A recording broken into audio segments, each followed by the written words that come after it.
Hello, नमस्ते, आदाब। मैं हूं दिव्यांशी और आप देख रहे हैं दी लंदन टॉक की फिल्मी पेशकश मैटनी शो।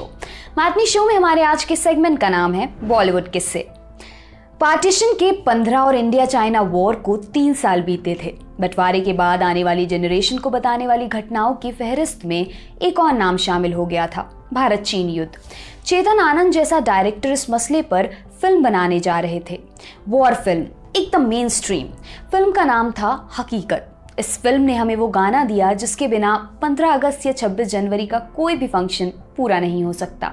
कर चले हम फिदा जानो तन साथियों, अब तुम्हारे हवाले वतन साथियों। मगर ये किस्सा इस गाने के बारे में नहीं है, पर इस किस्से से इसका एक स्ट्रॉन्ग कनेक्शन जरूर है।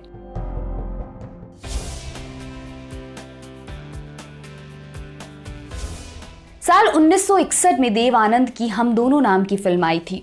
फिल्म ने देश ही नहीं बल्कि विदेश में भी खूब धूम मचाया था। ये 1962 बर्लिन फिल्म फेस्टिवल में इंडिया की ऑफिशियल एंट्री थी। इसे बेस्ट फिल्म के लिए नॉमिनेट किया गया था। इसकी स्क्रीनिंग और अवार्ड सेरेमनी में हिस्सा लेने फिल्म की कास्ट भी जर्मनी गई हुई थी। यहाँ पर कई और देशों के बड़े राइटर डायरेक्टर मौजूद थे। यहाँ देव साहब की मुलाकात पॉलिश फिल्म मेकर टेड डेनियलेविस्की और अमेरिकी राइटर पर्ल एस बक से हुई। वो देव आनंद के साथ एक फिल्म बनाना चाहते थे। तब देव साहब इस आइडिया को लेकर श्योर नहीं थे, इसलिए उन्होंने मुंह पर डायरेक्टर टेड कोन की फिल्म में काम करने से मना कर दिया और इंडिया वापस आ गए।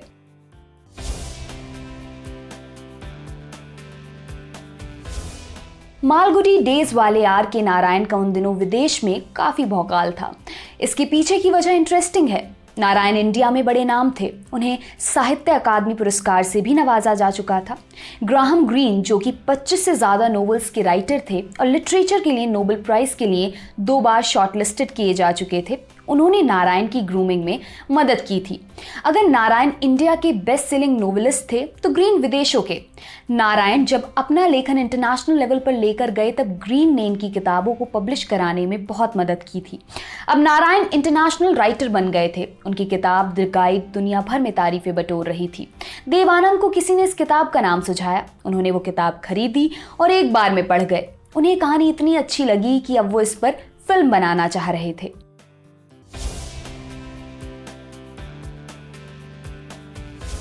हॉलीवुड फिल्म को मना करने के बाद इंटरनेशनल फिल्म सर्किट में कदम रखने के लिए देव को द गाइड सही कहानी लगी। उन्होंने बर्लिन में उनसे मिली पर्ल एस बक को फोन किया और इस कहानी के आधार पर स्क्रीन प्ले लिखने की गुजारिश की। पर्ल मान गई। जब ये सब चल रहा था तब सत्यजीत रे अभिजान नाम की एक फिल्म बना रहे थे। इस फिल्म में उनकी हीरोइन थी वहीदा रहमान। उन्होंने वहीदा को द गाइड किताब पढ़ने को दी और कहा कि वो चाहते हैं कि वहीदा ये किताब पढ़ें। इस कहानी पर जब वो फिल्म बनाएंगे तो उनकी हीरोइन वहीदा ही होंगी। वहीदा ने कहा ठीक है। बात आई गई हो गई। कुछ दिनों बाद वहीदा को देवानंद का फोन आया। उन्होंने बताया कि वो एक फिल्म बना रहे हैं। वहीदा को जब पता चला कि वो भी द गाइड पर ही फिल्म बना रहे हैं तो वो चौंक गई। उन्होंने देव को बताया कि इस कहानी पर रे भी फिल्म बनाने वाले हैं। देवानंद ने बताया कि अब नहीं बना सकते क्योंकि इस किताब के राइट्स उन्होंने खरीद लिए हैं और वो खुद इस पर गाइड नाम की फिल्म बना रहे हैं।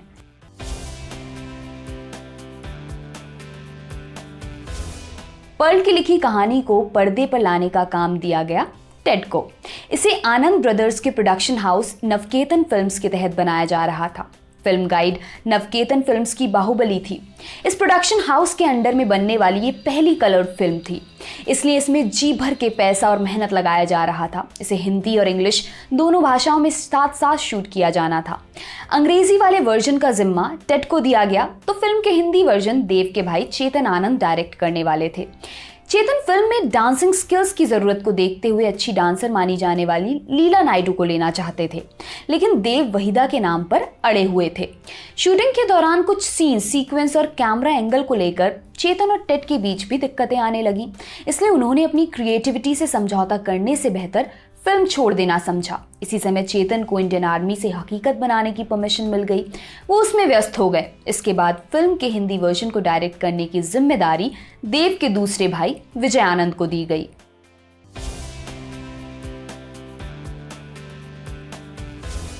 विजय इस कहानी को सुनकर शॉक में चले गए थे। ये कहानी एक शादीशुदा महिला और एक टूरिस्ट गाइड के विवाहेतर संबंधों पर आधारित थी।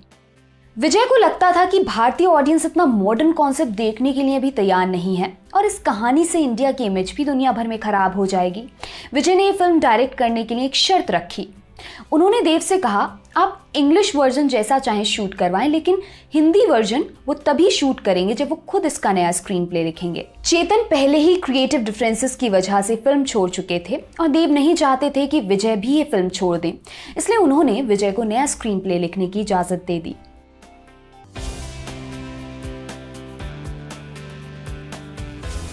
विजय आनंद एक अच्छे डायरेक्टर थे, ये हम नहीं उनके साथ काम कर चुके एक्टर्स कहते हैं। गाइड में उनकी हीरोइन रही वहीदा रहमान बताती हैं कि विजय को एक्टर नहीं डायरेक्टर ही बने रहना चाहिए था, क्योंकि वो एक अच्छे डायरेक्टर थे। उन्हें एक्टर्स से काम करवाना आता था, खासकर देव आनंद से। विजय अपने बड़े भाई देव को पापा बुलाते थे।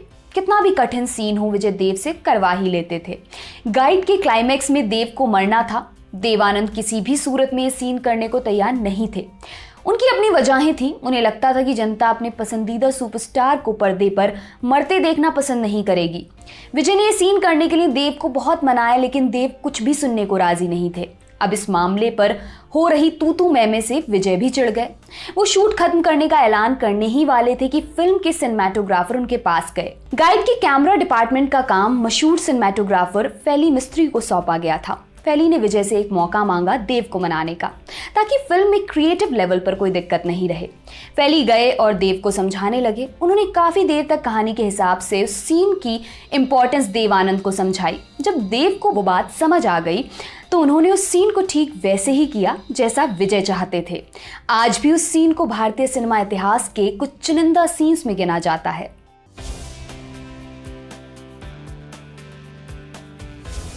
करण जौहर के पापा यश जौहर नवकेतन फिल्म्स के प्रोडक्शन कंट्रोलर थे। साथ ही वो फिल्म गाइड में विजय आनंद को असिस्ट भी कर रहे थे। करण जौहर ने उस घटना के सालों बाद बताया कि कैसे उनके पिता ने एक बार देव आनंद के साथ खेल कर दिया था। गाइड की शूटिंग हिमाचल प्रदेश के रोहतांग पास में होनी थी। क्रू को शूटिंग लोकेशन पर पहुंचने में दिक्कतें आ रही थी, इसलिए सबने कहा कि रोहतांग के रास्ते में ही फिल्म शूट कर लेते हैं। मगर देव साहब इस चीज के लिए किसी भी हालत में तैयार नहीं हो रहे थे।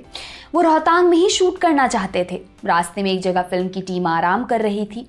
इतने में यश जौहर के दिमाग में एक खुराफाती आइडिया आया जो पूरी टीम की मुश्किलें कम कर सकता था। उन्होंने क्रू के एक मेंबर से सड़क पर लगे माइलस्टोन को पेंट करवाकर रोहतांग पास 0 किलोमीटर लिखवा दिया। देव आनंद वहां आए तो उन्हें लगा वो रोहतांग पहुंच गए। इसके बाद उन्होंने रोहतांग पास पर शूट होने वाला सीक्वेंस उसी जगह पर शूट किया।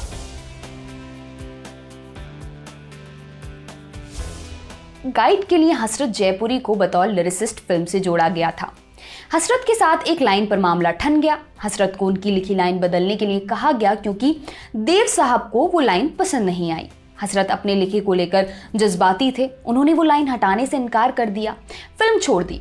इसके बाद राज कपूर के पसंदीदा राइटर शैलेंद्र को इस फिल्म के लिए साइन किया गया। शैलेंद्र को पता चला कि वो देव आनंद की फर्स्ट चॉइस नहीं थे, तो वो इस फिल्म को टरकाने की कोशिश करने लगे। इस चक्कर में उन्होंने मेकर्स से एक बड़ा अमाउंट मांग लिया, मगर मौके की नजाकत को देखते हुए शैलेंद्र को मुंह मांगी फीस देकर गाइड के गीत लिखने का काम दे दिया गया। इतने जतन से बनी फिल्म गाइड 6 दिसंबर 1965 को रिलीज हुई थी। फिल्म की हिंदी यानी विजय आनंद वाले वर्जन को बहुत पसंद किया गया। इसे भारतीय ही नहीं वर्ल्ड सिनेमा की क्लासिक फिल्म होने का गौरव प्राप्त है। मगर अंग्रेजी में शूट की गई फिल्म कब आई और कब गई किसी को पता नहीं चला।